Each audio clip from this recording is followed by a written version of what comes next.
Assalamualaikum warahmatullahi wabarakatuh.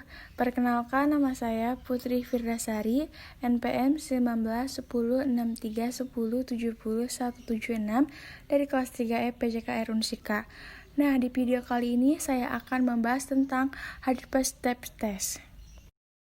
Di materi Hardpass Step Test, saya akan membahas tentang 6 pembahasan, yakni yang pertama ada pengertian dan tujuan Hardpass Step Test, yang pembahasan yang kedua ada sejarah Hardpass Step Test, yang pembahasan yang ketiga ada langkah-langkah, pembahasan yang keempat ada penilaian, pembahasan yang kelima ada hal-hal yang mempengaruhi hasil tes, pembahasan yang terakhir ada kelebihan dan kekurangan.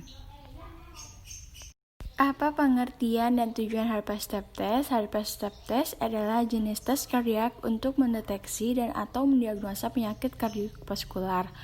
Tes ini menghitung kemampuan untuk berolahraga secara terus-menerus selama interval diperpanjang waktu tanpa melelahkan. Tujuan dari tes ini adalah untuk memantau perkembangan atlet sistem kardiovaskular. Sejarah Hardpass Step Test.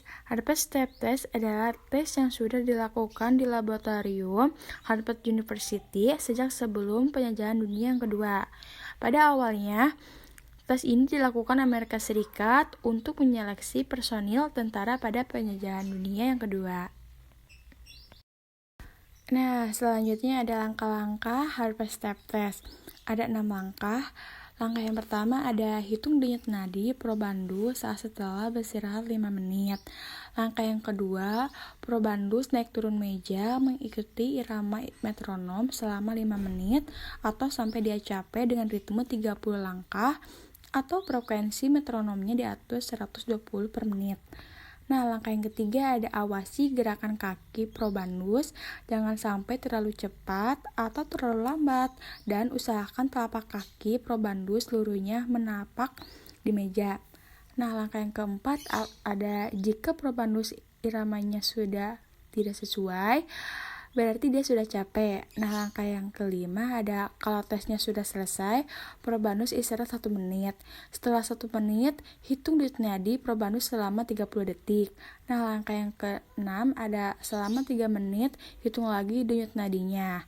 Dan dibandingkan sama waktu 1 menit pertama tadi untuk mengetahui kinerja jantungnya, menurunnya denyut nadi itu atau pulihnya cepat atau lambat. Kalau perempuan biasanya lebih cepat pulih karena adanya hormon estrogen. Selanjutnya ada penilaian Hardpass Step Test. Nah, setelah dicatat jumlah denyut nadinya, saatnya kita mengukur tingkat kebugarannya dengan rumus skor sama dengan 100 dikali durasi dibagi 5,5 dikali jumlah denyut nadinya. Nah, untuk nilai tesnya, hasil nilai 90 ke atas dengan kriteria baik sekali. Nah, untuk hasil nilai 80 sampai 89 kriterianya baik. Nah, hasil 65 sampai 79 kriterianya sedang tinggi. Nah, untuk hasil nilai 56 sampai 64 dengan kriteria sedang rendah. Ada 4 hal yang mempengaruhi hasil tes. Hal yang pertama ada tinggi badan, hal yang kedua ada berat badan, hal yang ketiga ada motivasi, hal yang terakhir ada kondisi lingkungan saat percobaan dilakukan. Kelebihan dan kekurangan Hardpass Step Test.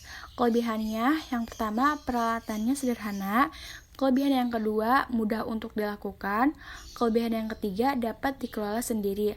Nah, untuk kekurangannya tingkat stres tinggi, tidak dapat dilakukan untuk anak-anak, dipengaruhi oleh variasi maksimum detak jantung.